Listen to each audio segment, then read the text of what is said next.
Since it is the practice of enlightenment, that practice has no beginning. And since it is enlightenment within the practice, that realization has no end. Welcome everyone to our Monday evening meditation service. Thanksgiving is on our heels, and I hope that all of you are looking forward to that time of rest and some recreation. It's a challenge sometimes being with family during the holidays, and I'll address that later as we head towards the national holiday of Christmas, and the season of Satori is upon us. So I'm going to continue tonight with our Thanksgiving theme, and I wanted to talk about something that I hope you will find useful and helpful. And this teaching is about helping us to understand and realize why we're not in a place of thankfulness. Why we don't, as one of my great teachers, a root teacher of mine, the great Reverend Dr. Alfred Bloom, used to say that his main practice and the most important practice in all of Buddhism is the practice of gratitude. More important than any other.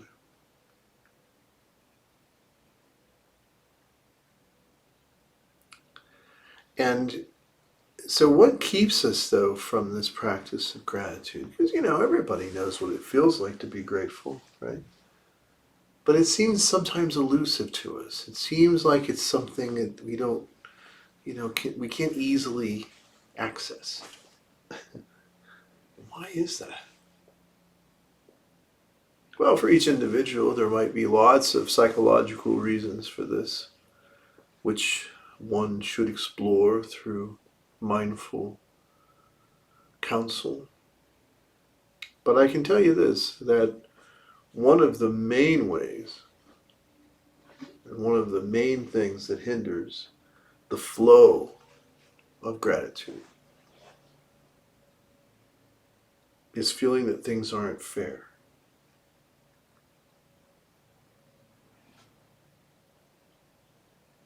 If you think of gratitude like this great river, right, or that flows from this great ocean of oneness, why doesn't it fill our wells? Why don't we find ourselves constantly imbibing? Because what happens is those rivers get dammed up. And they get dammed up by saying, it's not fair. It ain't fair. Now, there's no judgment here, right? Because that's part of our teaching. But what I'm calling you to is a sense of understanding. Why is it that we feel that life is so unfair?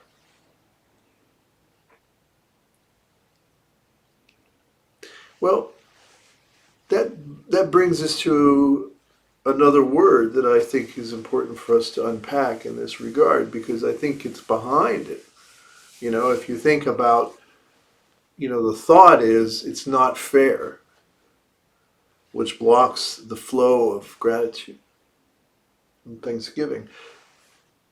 What is it that is the belief? And in our understanding of the interdependent nature of the mind, right, we understand that beliefs brought into experiences create thoughts, and thoughts create or cause feelings, and feelings cause actions, and actions cause consequences, and then it's why the whole wheel of samsara gets turning. What's the belief? What's the belief? And the belief is, in another word, that boy does it get thrown around a lot today. Because I thought the word love got thrown around a lot. I'd love to go back. Pun intended. I'd love to go back to those days where love was the word that was thrown around all the time. You know what the word that's thrown around all the time now? I'll do it in my best cowboy voice. Justice. Justice. Justice. That's the word that gets thrown around a lot these days. My heart harkens for the days of the hippies and love. All you need is love. Bum, bum, bum, bum, bum. Not today. Justice.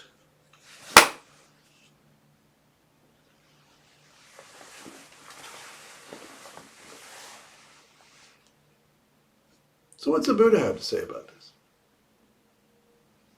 Yeah, he has a lot to say, actually. He has a lot to say. The Buddha's teaching, his way, or not really even his way. I mean, that's really important to understand when it comes to the teachings of the Buddha. He wasn't presenting his teachings. He had found the universal teachings of wisdom and compassion. And that's the wisdom, that's the gift that he shares. Each of us must walk our own path of wisdom and compassion. And that way, with a capital W, that Tao, that way, that's the Dharma. That's the Dharma. And what was the emphasis? What was the emphasis of Shakyamuni? The emphasis is that he was always emphasizing the wisdom of non-judgmental awareness that sees beyond dualistic discrimination and results in compassionate action. And the subject of justice is very interesting. If you go to the Pali Canon, which are the writings of one school of Buddhism that was very powerful, very popular, there's really no word in the Pali in those texts that can be translated as justice. Now, sometimes they have been by Western transliterators, but the fact of the matter is there's really no term, no word in the Pali that really should be translated as our idea of justice, our Western popular cultural idea of justice. And I would go so far as to say that one could argue quite proficiently that the entire concept is not germane to the Buddhist teachings. Wow. Wow. Now, I know today it's very popular for a lot of Buddhist teachers to throw black priestly Buddhist robes around non-Dharma concepts and try to make them so. But it doesn't matter how you dress it up.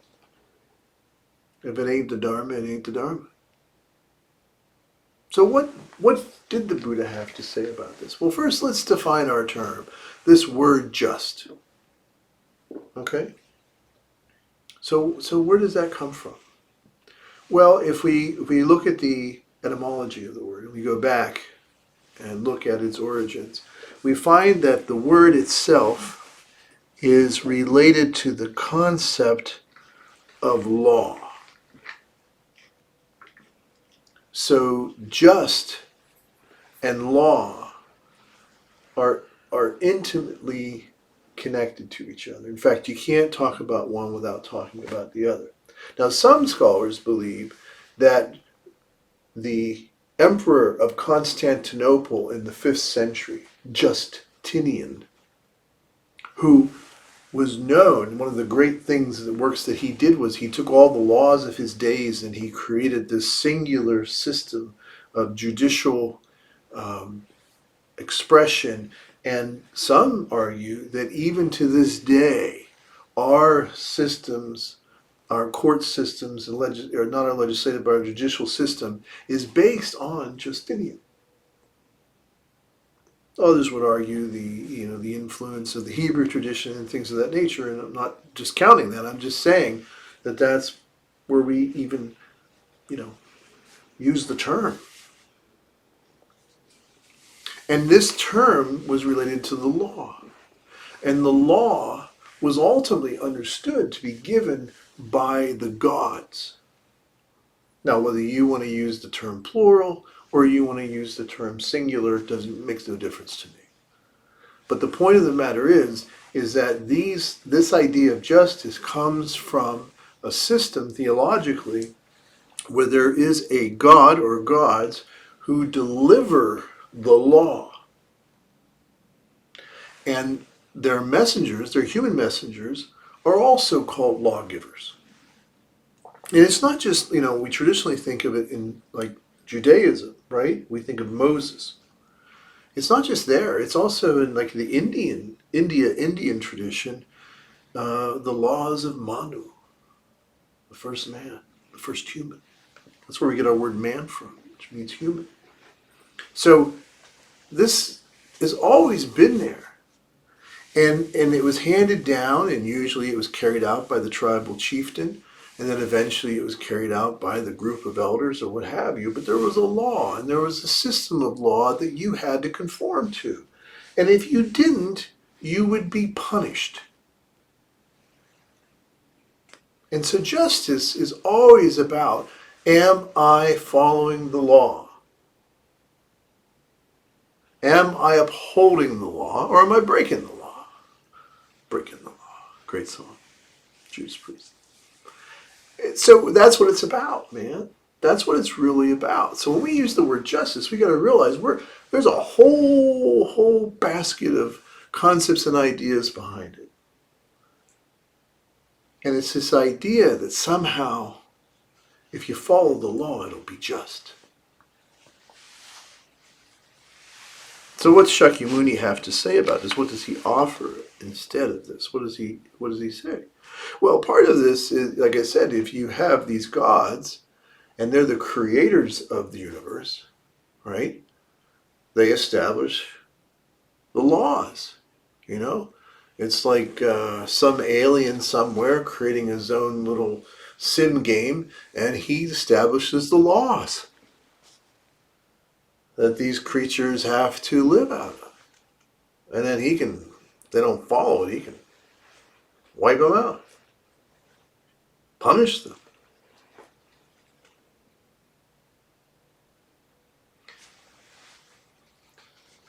So that's the belief.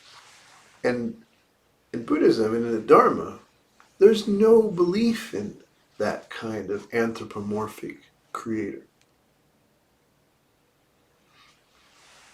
And the universe isn't like something that's created by the gods, and I don't care what name you give them, the Titans, whatever you want to call them.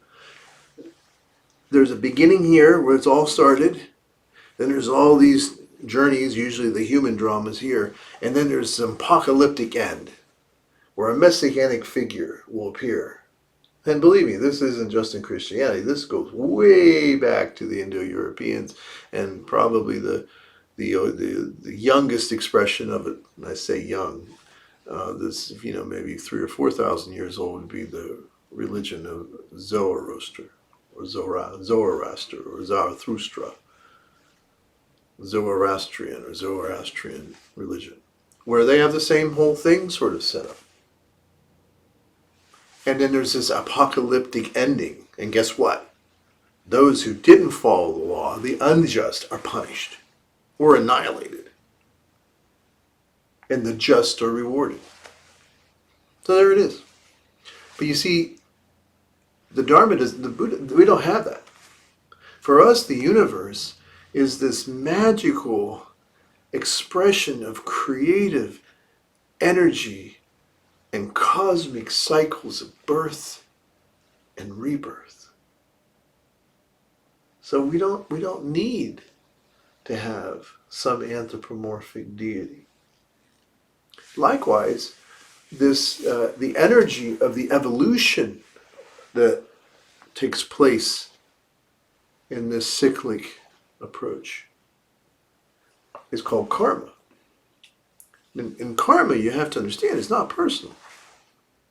Now, I know that there are some Indian traditions that do that, and then Westerners who view it that way, right? Like, what was that song by John Lennon? Instant karma's going to get you. So all they did was just sort of replace the God with karma. And there was that TV series, right? I can't remember the name of it right off the top of my head, but it was always about him running from karma. Well, that has nothing to do with the Buddhist concept of it. For Buddha, it was just the idea that this is how we talk about evolution. That's all. And that the cause of evolution, the karma itself, its effects can always be ameliorated,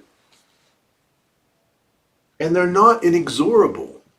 So, in other words, they can be altered. They can be changed at any time, completely. You can change the direction of it completely.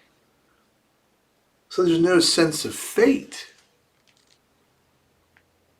In Buddhism, there's a sense of destiny to be fulfilled, but not some fate that's out to punish you because you've been unjust or reward you because you've been just.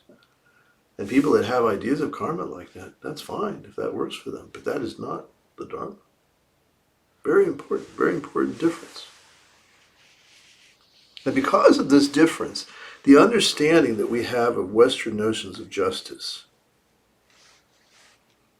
from a Buddhist point of view, they're simply impossible to achieve because it would require perfection. It would require a perfect anthropomorphic God to deliver it, or deities, and it would require humans to have a perfect system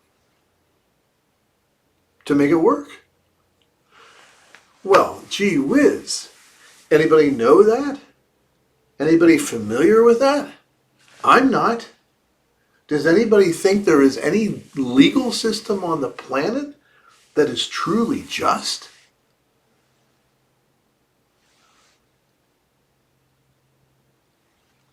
Not me. And so once we recognize that from the Dharmic point of view, talking about justice, good Lord, it's impossible. It's just impossible. And if that's what we're trying to do, that's what we're always trying to do, is to follow the law or worry about breaking the law or making new laws. Good God. Whew. It's exhausting. It's exhausting. And I would say that, some of our contemporary or modern and even postmodern forms of this rely on this concept of this perfect system, this perfect standard, by which we can, be enforceably conformed to. And when we believe we've been wronged, our desire for rightness is tied up with a sense of duty-bound conformity to this determinative code of behavior. That's a lot, man. That's a lot.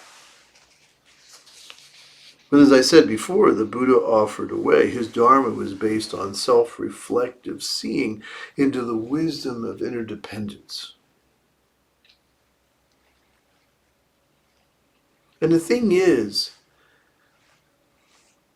even our notions of equity, and people talk today about justice-oriented distribution of wealth and things of that nature. I mean, come on, do you really think that there ain't going to be somebody who doesn't think they're not getting a fair share? Really? Really? You really think that in this so-called delusional perfect system that there's not somebody that's going to be trying to get more?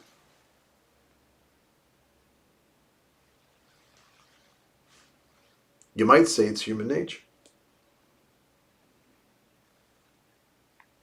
I would say it's one of the tendencies of human nature to be unsatisfied, to constantly crave. Right? That's right there in the Four Noble Truths. Constant craving. Love that song. She's a Buddhist, by the way. So there's this sense that we have with this popular word that we throw around, justice, that it really exists. And that somehow everything can be made fair. Well, I got news for you. It won't be. There's nothing fair in this world. I think that was a Billy Idol song. White Wedding. There's nothing fair in this world. There's nothing just in this world. Nothing. If you think so, then I'll ask you to just come with me humbly to the Children's Hospital in Hershey. And we'll walk through the wards together, and you tell me where your justice lies. You'll come up short. And it's okay. Because it's just a delusional belief that you have learned, like so many others.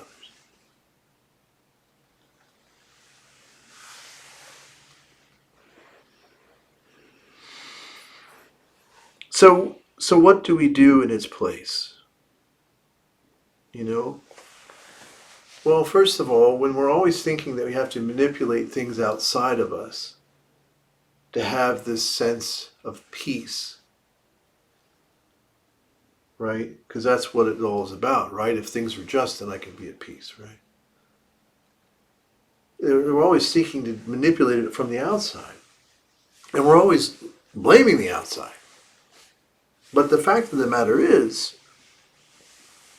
that leads to nothing but a temporary sense of peace. You know, first let me get everything in order and make it just and right, and then I can be at peace. Good luck with that one, man. Good luck with that one. Or take another visit with me as a chaplain into the institutions we call prisons. Find your justice there.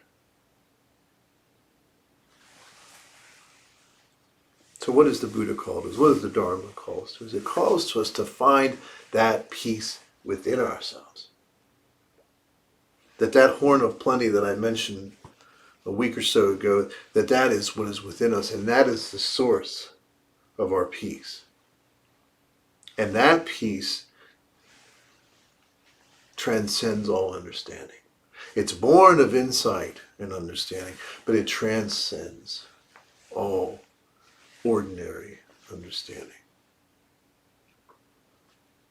And when we cultivate our true nature, our true self, and we allow it to manifest freely through our ego selves, well, man, that creates an alchemical explosion of transmogrification that allows the ego self that is grounded in the true self to manifest the answer to suffering. The answer to suffering is not justice. The answer to suffering is compassion. That is the Buddhist answer to suffering. Compassion. Compassion born of the wisdom of oneness. Now, the Buddha was a very rational person and very practical person, you know. And the truth of the matter is, he understood that, you know, you had to have some sort of agreed upon system to have some stability in society. So he understood the need for, you know, contractual agreements, whether they be social or they be, you know, legal. He understood that. But he also saw that often those agreements, those contracts, betrayed a delusional belief system. And that delusional belief system is what leads people to generally having a sense that life just isn't fair. And so when we have a sense that life just isn't fair, it blocks the flow of our gratitude. But when we let go of that, when we realize that the idea of fair and just, they're delusional, and we let them go completely, I mean completely, and in their place we put the wisdom of oneness and the action of compassion. Well, when we're able to do that, then we don't just have temporal equity, we have eternal equanimity.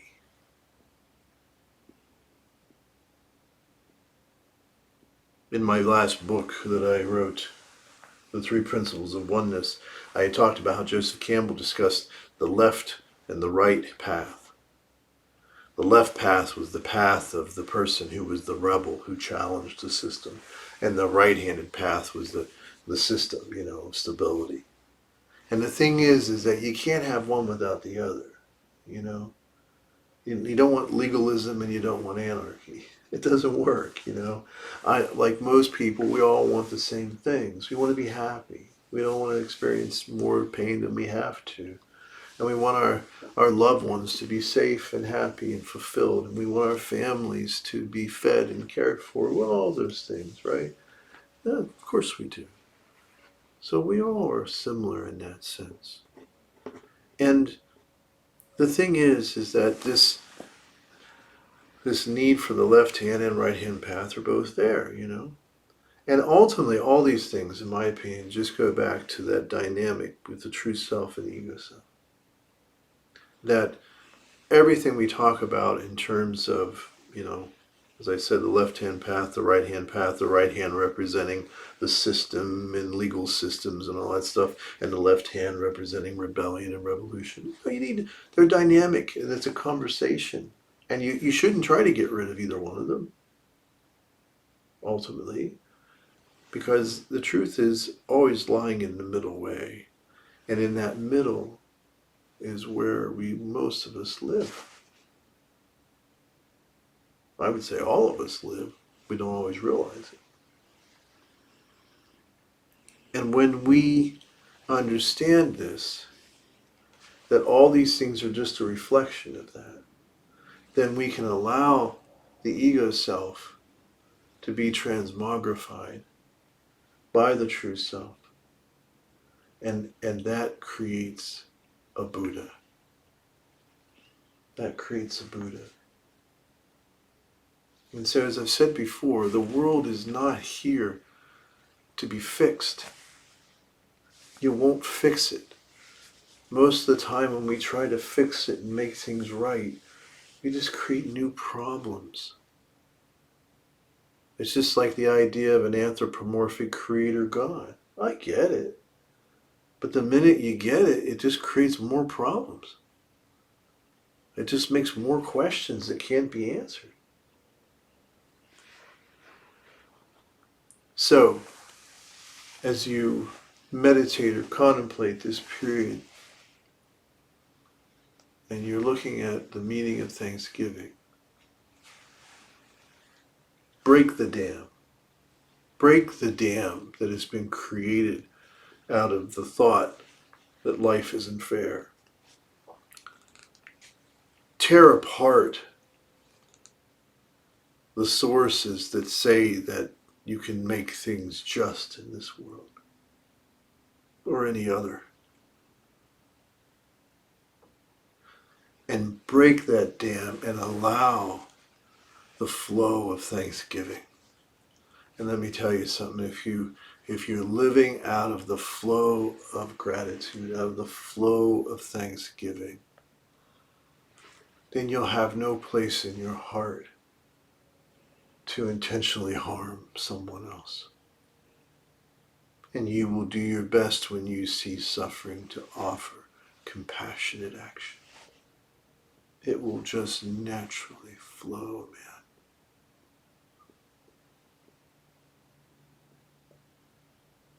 So in the immortal words of Bruce Lee,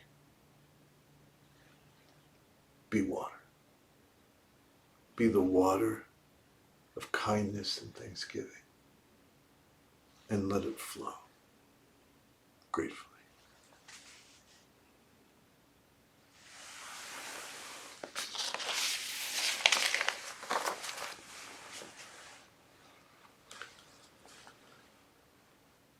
The moment we receive true and trusting, solid and clear like a diamond, infinite light and life, embrace and protect us, liberating us